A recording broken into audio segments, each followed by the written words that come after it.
Hey everybody, how are you?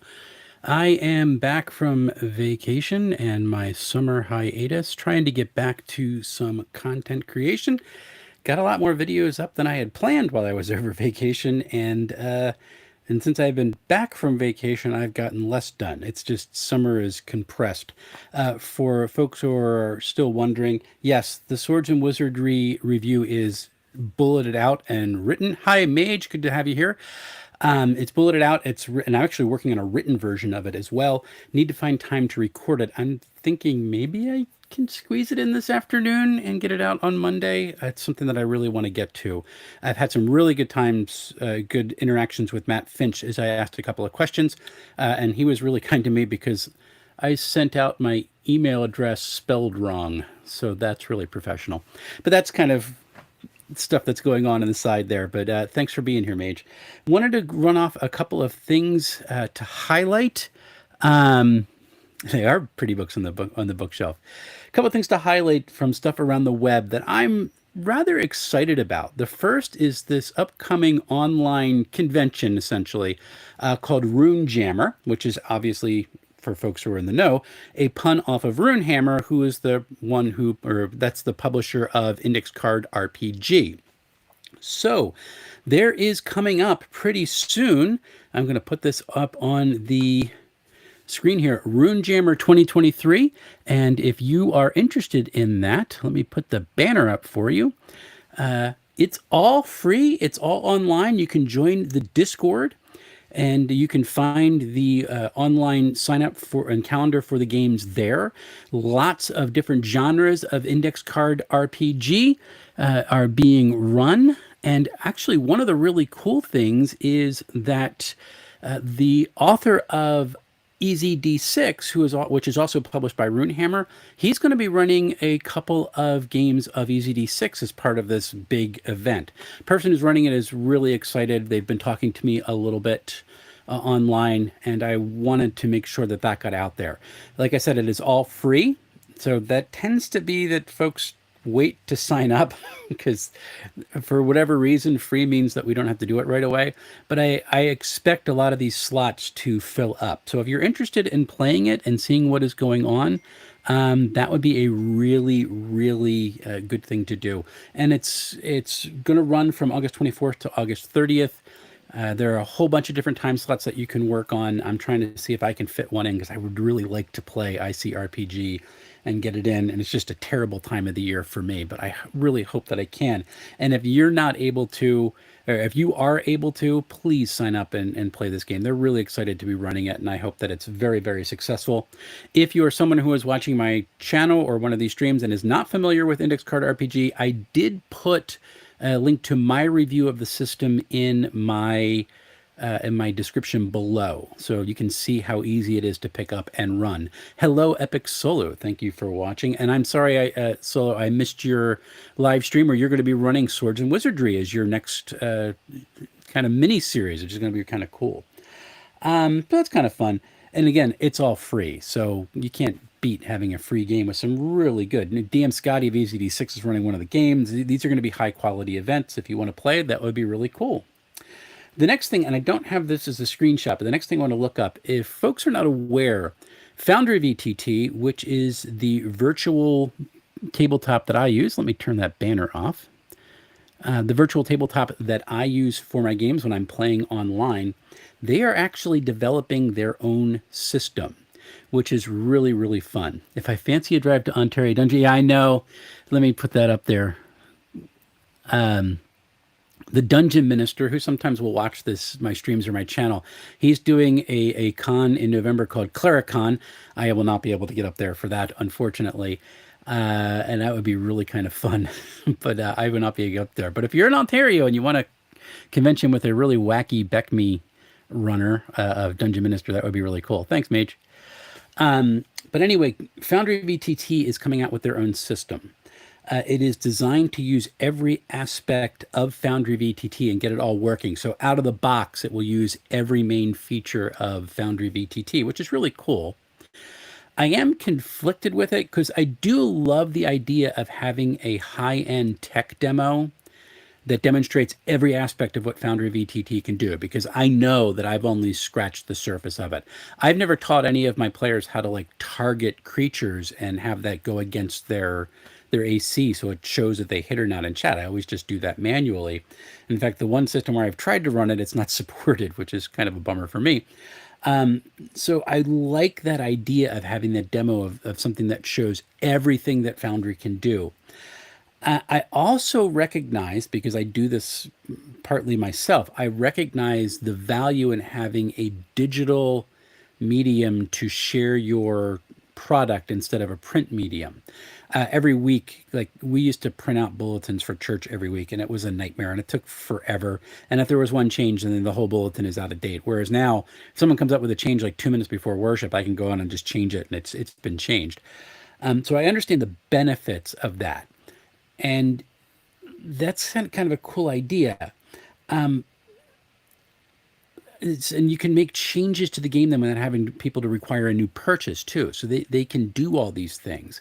And yet I dislike that it's going to be bound to Foundry. Like it literally will be the only place you can run it, because they're not going to come out with any printed books, or don't have any plans to come out with printed books for the system called Crucible at this time. And I've seen a couple of the play demos, and it does look rather interesting. But I understand that physical printing is not what Foundry does. They create a virtual tabletop. Why would they want to get into this new industry? But man, I dislike lock-ins. So I'm going to be looking at it. It's now free to download, and I actually I don't have a banner for it, but I put the link to it in my description below if you want to check out Foundry and check out the playtest for Crucible, because it is interesting that they're trying this. There's a whole lot that I'm very conflicted about. So I'll probably download the playtest at some point, maybe as it gets a little further on in development, to take a look at it, and hopefully it will be okay. But I don't know if I want to commit to playing it, just because I love Foundry. It is my VTT, but I don't want to be stuck in it. Like that's where I'm conflicted about. So if you're interested in Crucible, go check it out. And I would love to hear anybody who's actually tried it. If you want to share a little bit with me at some point, I would love to hear it. And then I do have a quick look that I want to take a look at for this. So let me go. I'm going to put it on studio mode, and we're going to go to. This is fun. I'm going to go to screen share. There we go. Up. I'm going to change the screen share.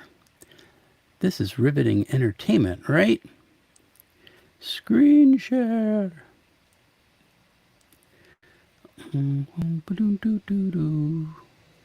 Window. There we go. Oh, it's not open anymore. Sorry, guys. I thought I had this prepared. Give me 1 second, please. Well, I'm going to bring it up on the screen just to show you, and I might not be able to do the demo of the actual look. I'm going to try to get it up in a second, but I want to show it to you in advance really quick. So let's do that. Share that. This is fun, riveting entertainment. Yay! Transition, get out of studio mode. Transition, there we go. Go. No, that's not fun. I'm relearning how to use this interface. So this is called the Unlucky Isles. This came out, or was given to me as a review copy. So this is something that is semi-sponsored. I got this free as a review copy. Not sponsored, I just got a review copy for it. I got it several months ago. I've been meaning to read it, and I will try to bring it up on the screen.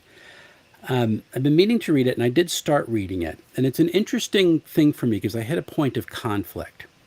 And it's not conflict because it was written. It was conflict because of my expectations. For folks who watch the channel, you know that I am a pastor. I've been a Christian for, hey, King Eric, been a Christian for the better part of my life, my entire adult life. And so I am used to, I've had it flagged to me that when someone comes out and shares kind of like, and I'm doing this at the beginning, and they share this, and I won't do this, and I won't do this, and I'll do this. What I tend to expect is bad art. A lot of Christian artwork and stuff like that is for me objectively terrible. Unfortunately, I wish it wasn't that way, but it pretty much is. It tends to be cheesy and cliche, and that sort of thing. So at the beginning of the Unlucky Isles, there is a version of that because this person's very intent on writing from a different vantage point. They are much more progressive in their understanding of things. They want to bring out some of those highlights in the game. I am expecting, now I'm not offended by this. If folks want to put that in their system or their setting, if they want to explore these different avenues, that is what fiction is for. So put it in. But it triggered my expectation of Christians. When Christians do this, it usually is objectively terrible art. And so I kind of put it down and had to think for myself, I don't want to bother with reading this. I finally got over myself and started reading it. And it is a fantastic book. I have not finished it yet. This is one of the things I've been picking up and reading every now and again, but I do want to get this out because I think it's really a neat system or a neat setting. It's a maritime setting. It's the first part of a larger campaign. I do like the layout fonts. I like the way that it's broken up. There's some really neat things that they do. The header is got a script that apparently is the native script for the Unlucky Isles and the setting. And then the footer is really cool because they actually stuck a pronunciation guide.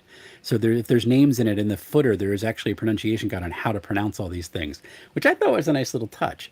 Laid out really nicely. There is some really cool artwork in it. I will point out that there is some art badly. Do I mean the art? I'll tell you that in just a second. Okay. So there is really good artwork in the Unlucky Isles. It's really, really nicely done, but there are a lot of text walls.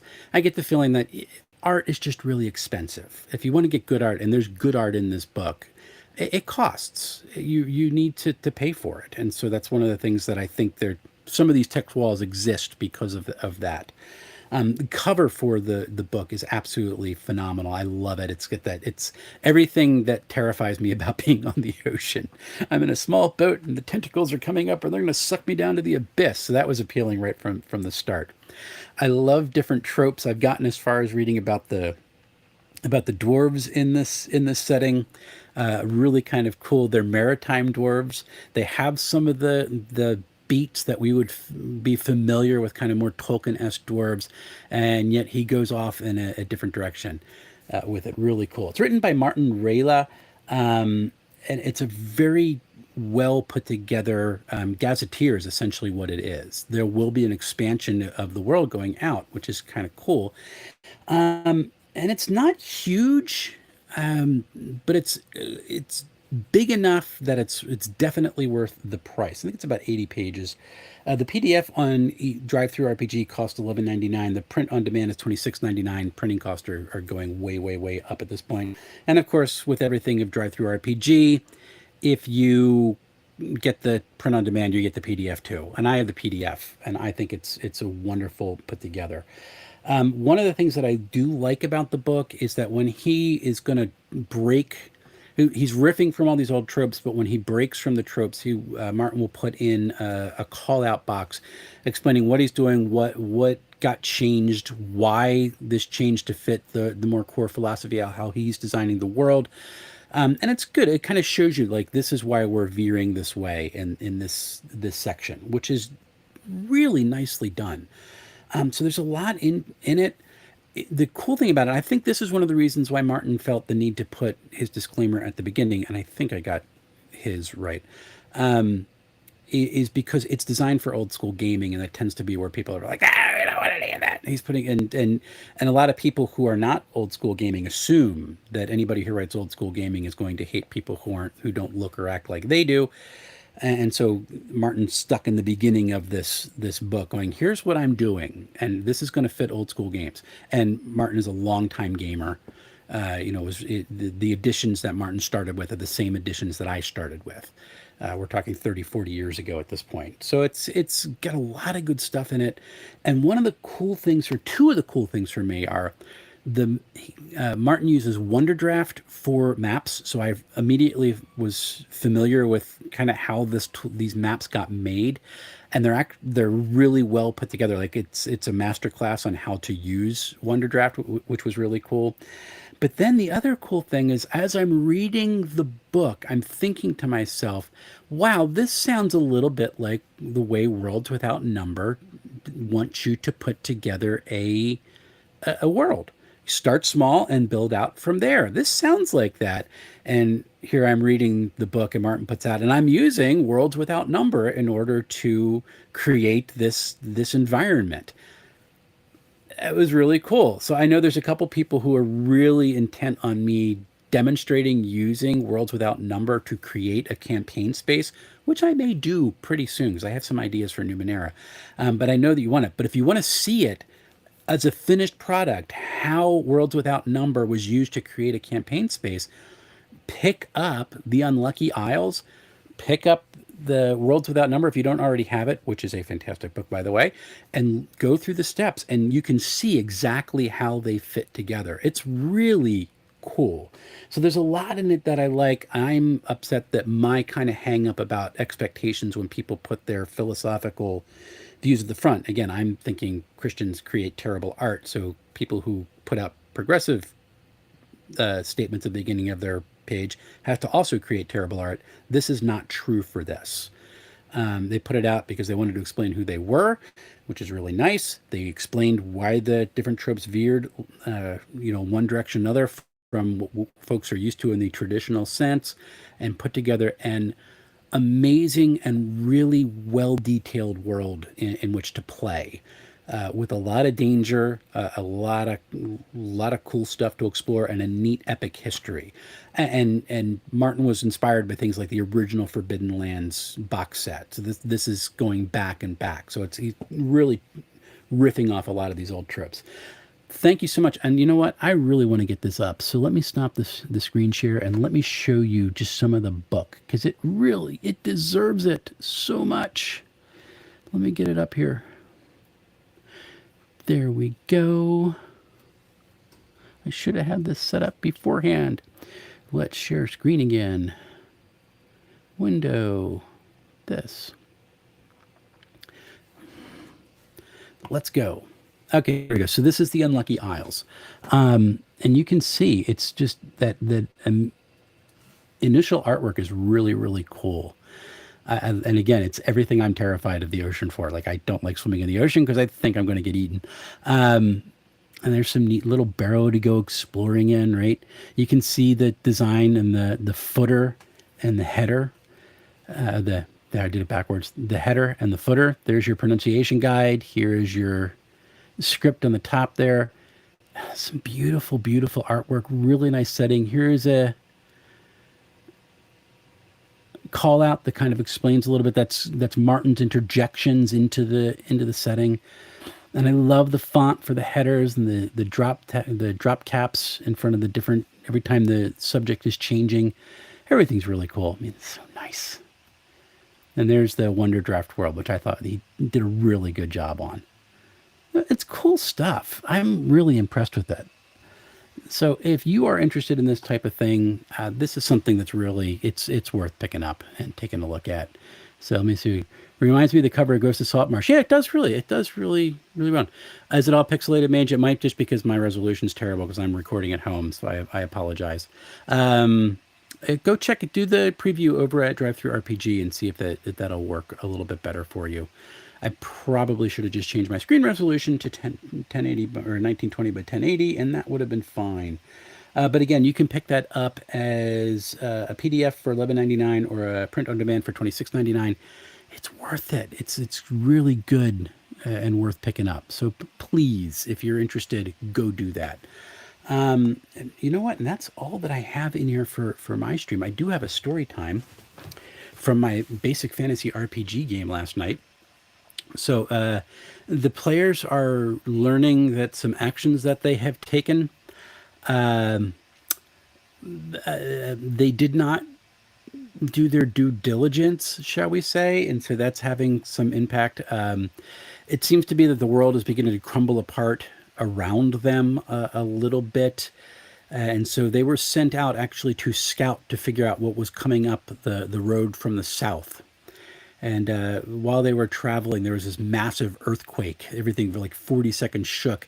And then they looked off to the east on the horizon and they could see this pale, glowing green light. And they were like, well, that can't be good because we've got an army going to kill us from the south and there's something off to the east and we're in trouble.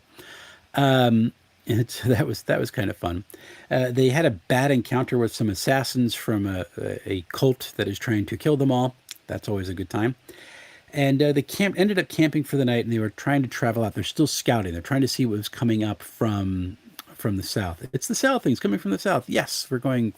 Except they're from the south too, so it doesn't work quite the same way as it does in Lord of the Rings. And so as they were traveling last night, this is the story I want to get to. They're walking during the day. They ended up camping because they really got beaten up by those assassins. It was a tough fight. And I described to them, it's like I rolled a random encounter. So I came up with some random encounter. And so I'm trying to figure out how to do it on the fly. And I said, okay, you're going down the road, down to the south. You're still not seeing anything, but up ahead you see on the ground a dead horse. And I specifically say, this is a dead horse. It's always a cult. Always a cult, mage. And okay, there's a dead horse, and it appears to be twitching. Now, I'm thinking to myself, because, I've seen the movie The Thing. Hey, we're going to stay away from that. The majority of the party's like, how about we walk on the other side and we'll just stay right away from that thing? And one of my players, I think I'm using this correctly, bless his heart, plays a dwarven fighter. He's like, I'm going to go put that horse out of its misery. Now, keep in mind, I've already described that it's dead and that it is twitching, and it's not natural twitching. And asked me for a further description of the horse. I'm like, well, it's gashed up. Like it looks like it's gashed up pretty good. It's definitely a dead horse. He goes, nope, I'm going to go up and I'm going to put it out of its misery. Okay. So in basic fantasy RPG, you roll for surprise. I say that the creatures that are inside this dead horse, that were the creature I rolled up, they have a 1 in 4 chance of surprising this dwarf that's coming through. And I'm rolling and I roll, and I roll a 5, so he's not surprised, which probably saved his life. And so he kind of walks up, and I look in and I kind of describe. It's a really gross description. Like you just see many legs like writhing on the inside of this horse's chest cavity that you couldn't see from where you were before.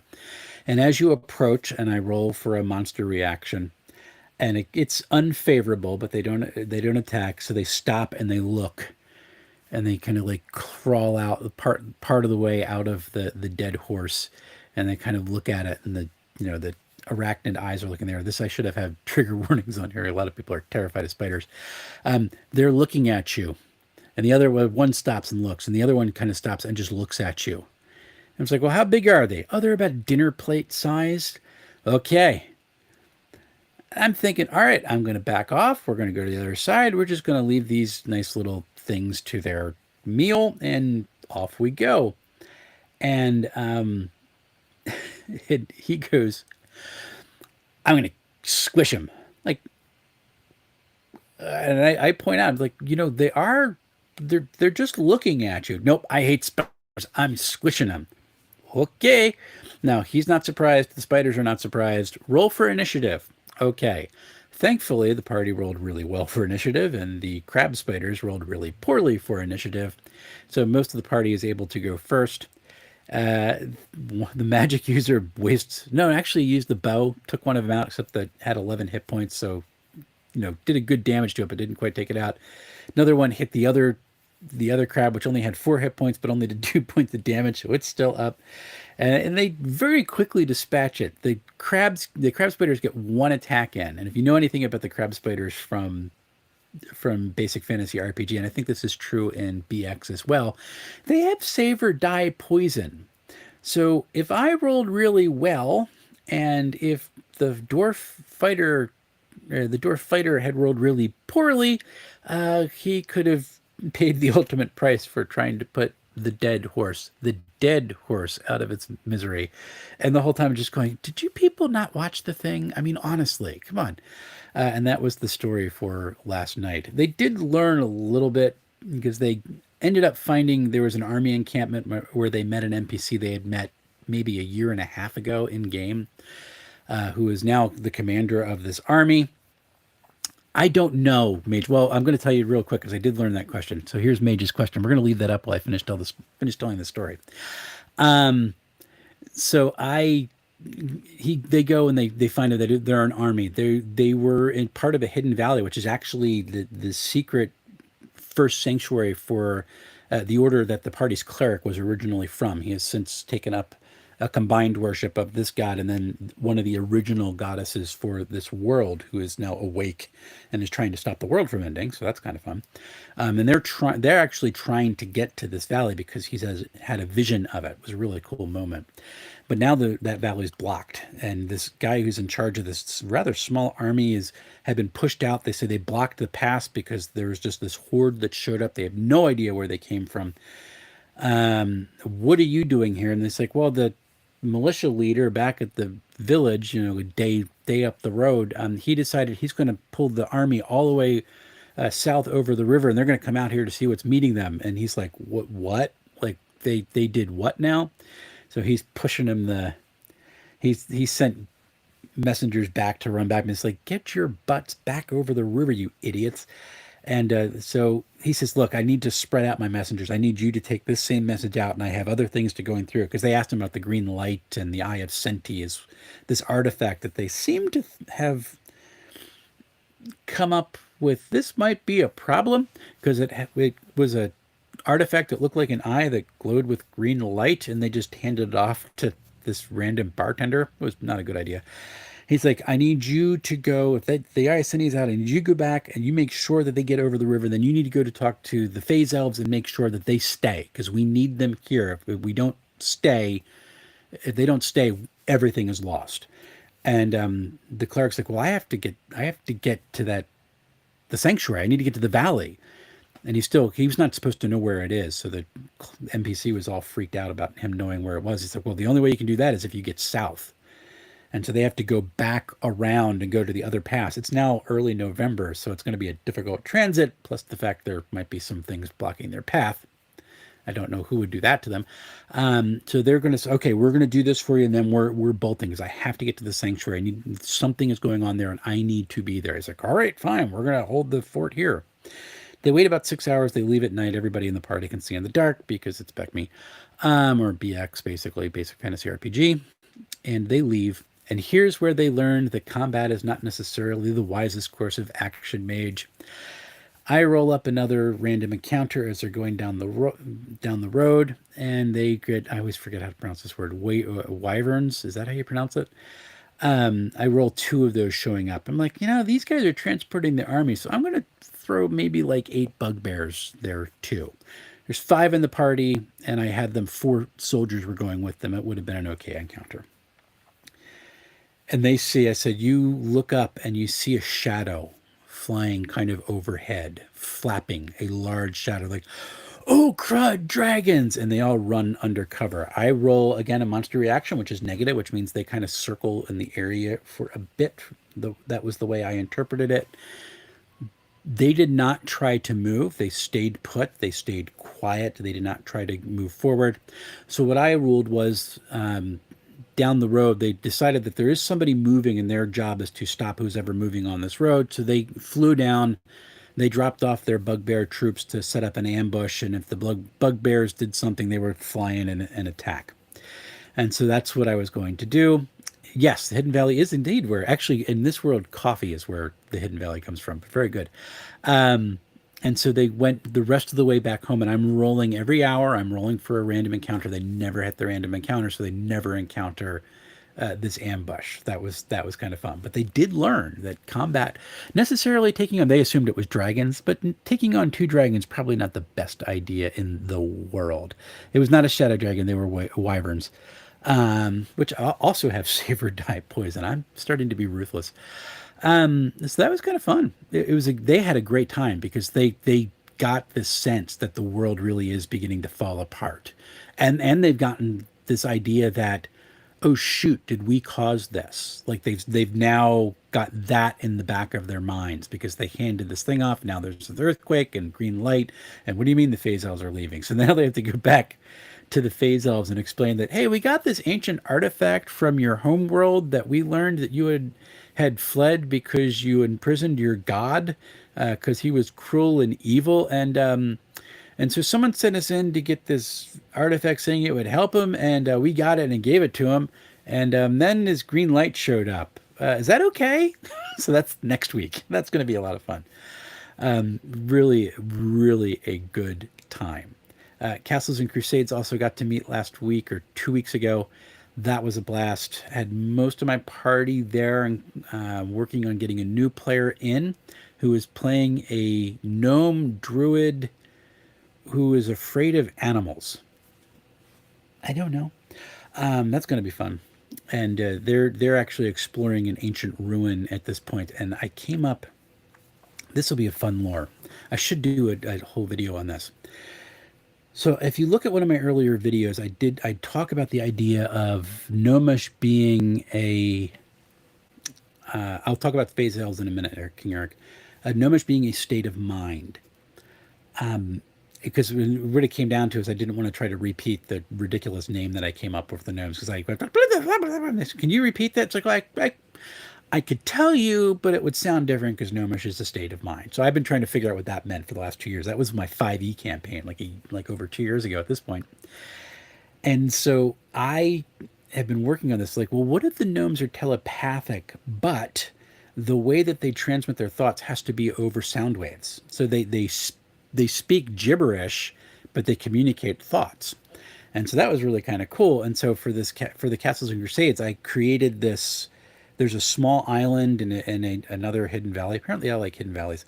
That is an ancient ruin that the local kobolds say is cursed. Nobody goes there. The gnomes have been on here since this great cataclysm. Even before that, they never really went out into the wider world.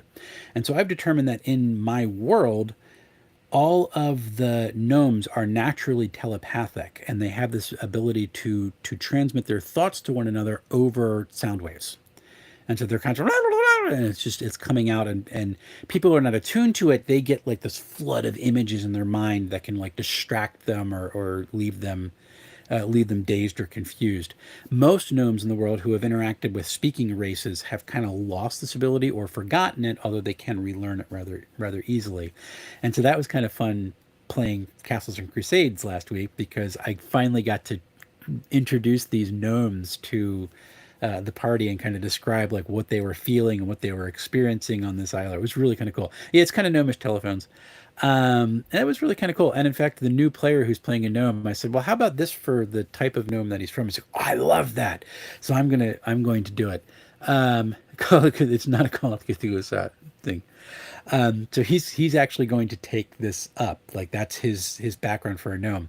The other cool thing about it is that they realized in the past that they had to interact with other races, so they do speak common, but they haven't been in contact with any other species except for some goblin or hobgoblins who have settled on the island that they have a detente with.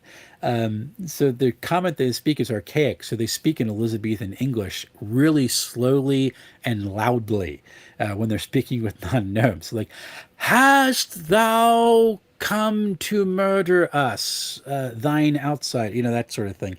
So that's an absolute blast for me. So he's excited to be playing this gnome who's going to be speaking. And the hard part is that the hard part is that while other species can get attuned to hearing the actual thoughts and being communicated with the gnome, they can't do it back. So they have to find a gnome who can actually speak common to reinterpret the type of stuff. And they spent like 20 minutes going, I'm asking you with my brain, and that did not work. It was really kind of fun. So that was a really good time. So let's go back to here. Where do we go? Oh, okay. King Eric had asked this question. What are phase elves? Are they similar to phase spiders? No. This comes out of Carcass Crawler. Where is my Carcass Crawler? Which one it is? I think it's the first issue. Just a mage. Nope, it's the second issue. There we go. So they come out of Carcass Crawler, which is the official Old School Essentials zine, and it's a riff off of OD&D Elves. That's a picture of them there. But it's a riff of OD&D Elves, because in OD&D Elf, you could be a fighter and a magic user, and you would choose which one you were going to be. I think it was each day or each adventure. So I'm going to be a magic user this time, and I'll be an elf this time. So what they did for Old School Essentials is they riffed on that. They created these things called phase elves, who have two distinct phases: a fighter phase and a fighter phase and a magic user phase. They have no irises, so when they're in the fighter phase, their eyes are pure white. When they're in the magic user phase, their pupils are pure black, and the personalities of the two phases aren't necessarily the same. They usually work in conjunction with one another, but they're not identical. Like they might have different likes or wants or desires that can really riff off. And so I loved that when I read it. So I determined long ago that I was going to put that into my basic fantasy RPG campaign. And so what I came up with were these elves who had lived in another reality. They had and whatever reason in that reality, they had these two different phases, but they escaped to our world from their world, because they had imprisoned and defeated their god, and they were hiding from their god in case the god should ever wake up again. It was rather cruel. But inside the woods where they emerged, there's all these places where their world, which they call the phase, breaks in. And so you can go into these dungeons that only appear like at the full moon or something. And that's what these characters had done. They had gone into this dungeon to retrieve this artifact. They were actually looking for the father of a former player, a former player's character, to see what was going on with him. But they were going to retrieve that artifact if they could. And when they went in, there was actually time is screwed up. So they were in there for like a day or like 8 hours or whatever, and like 3 weeks had passed out in the real world or the regular world. So it was kind of fun. But yeah, that's where phase elves come from, which was really neat. I was really happy to be able to incorporate them, and the players really, really loved them. It was really neat. It was more that, okay, here's Mage is going to have the thing for the elf. So it was more that when you played a session with an elf, you had to decide whether you were a fighter or a magic user for that session. You couldn't mix them at the same time. Yeah, that was the idea. You could, and it was like basically the session or the adventure of the day, right? So it's like every time you got sat down, you had to say, well, this is what I'm going to be for this day. It was really cool. And the way that they riffed off it for Old School Essentials is really neat. So you can actually be in Old School Essentials, you can be the phase elf class that has fighter and magic user components, and you can choose which day or which you're going to be each day, or you can do, because Old School Essentials Advanced lets you split between race and class, so you can create your own two-phase elf using different classes, which is also really kind of cool. It's one of my favorite aspects that have come out of Carcass Crawler. So if you haven't picked these up, I don't know if you can get them in print on demand or print at this point, but I think they're $10 on Drive-Thru RPG. There's, as far as I know, there's only 2 that are generally available. There are another 2 for a Kickstarter, which I need to get my hands on because they're really nice. And the cool thing is, if you know anything about Basic Fantasy RPG, they keep their awesome layout. So everything is the same type of design. Really, really cool. But anyway, that's everything that I got. I do have one announcement coming up. Let me get my calendar up here. So next Tuesday at 12 noon. So I'm going to be in my normal slot, but not my normal day. OSE, not, thank you. I was talking about OSE, not BFRPG. But next Tuesday at my normal time slot of 12. So it's not my normal day, but it is my normal time slot. I am going to be having an interview with Luke Stratton, who has written the game Pirate Borg. This is one of the connections that I got through Free League. He's very kind to make, he's actually out doing tour right now. Very kind to make time to speak with me about it. I'm reading Pirate Borg, and the word dark comes to mind. I mean, the world is basically on a predetermined going to end and your adventuring is kind of like, what are you doing as the world tumbles into oblivion? So it's really rather interesting. There's also, obviously, because it's pirates, there's a lot of riffs off of Pirates of the Caribbean. So you could run it as a more whimsical game if you really wanted to, and just keep in those macabre elements the way that the movies do. Which is, if I ever tried to run it, that would be what I want to do, because I don't like going that dark. I like there to be some hope, but the book is really, really interesting.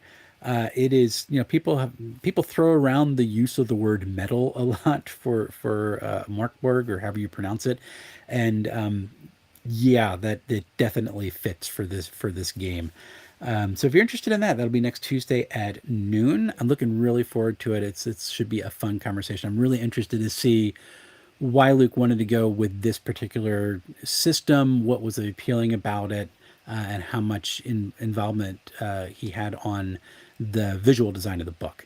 We'll talk a little bit about more of Luke's background too. So if you're interested in that, that would be great. One more question came in from the chat. King Eric of All, do you ever use your AD&D books to run a session? I have not. In fact, even back in the 80s when I had all the AD&D and all the second edition books, I never used AD&D to run a game. And I think what appealed to me about Advanced Dungeons and Dragons back then was that it split race and class, because I always thought race class was kind of a dumb idea. And I still wrestle with it today. I was like, well, maybe, but not. Um, and so Advanced D&D split it, so I always would try to hack that back into BX, and I never really played back then anyway, because it was pre-internet and I didn't have enough nerds around me to want to play. I was always kind of left on my own. But so I've never played an AD&D game. I've owned all the books, I've read them all, well, not all, but a lot of them over the course of my years, but I've never played it. And I would probably play it. Don't like it. Yeah, I think for me, AD&D it has a lot of the problems that I have. Ooh, there's a strong possibility the significant increase. Okay, I'm having problems now. I'm going to have to stop pretty soon. But for AD&D, it feels a lot like some of the problems I have with 5e, not with the power creep, but with there's so many rules. There's so many things to keep track of to do anything. And then AD&D, of course, originally is written in High Gygaxian, which is difficult to run. I'm not dissing it. I mean, if that's your game. I mean, I there are so many things in AD&D that I remember that are dear to me. But I don't think I can memorize enough of it to run at this point, and I haven't played for the 30 years to keep them in my head. So trying to swallow it at this point would be kind of rough. And so that was kind of where I'm going. And yeah, that's Epic Solo. That is one reason why I do like old school advanced, because it has the simplicity of BX and pulls in a lot of these tropes from AD&D and does it really well without breaking anything. So that's kind of cool. But no, I've never played AD&D. Mage, if you want me to play AD&D with you sometime, I can play a first level thief and die in the first. I'll forget to bring my 10-foot pole and I'll fall into a pit. And that'll be great. It'll be awesome. And yeah, and here's Mage for that. In all serious, look here, and this is great advice for game. Every game that you're looking at, it really depends on what you're looking at for the experience of the game. He likes AD&D and OSE for different reasons. There's obvious overlap. There really is. It's all just gaming. I mean, make it as complex or as light as you want. Who cares? And oh my gosh, yeah. And I'm right with you. I do wish I still had my original AD&D books. I got rid of them. Yeah, I reacquired a couple of them through a neighbor who gave me a couple of books, which is really nice. But I do wish that I still had them. That would be fun. That's all that I got, and I got warnings that my signal is degrading. So that's the hard part. I'm actually running this through T-Mobile home internet down in my basement. I need to get or not in my basement, but in my summer studio, which is like off the main house. So I do need to run a Ethernet cable down here somehow to make it better, because technically my upload speed is better than with Comcast.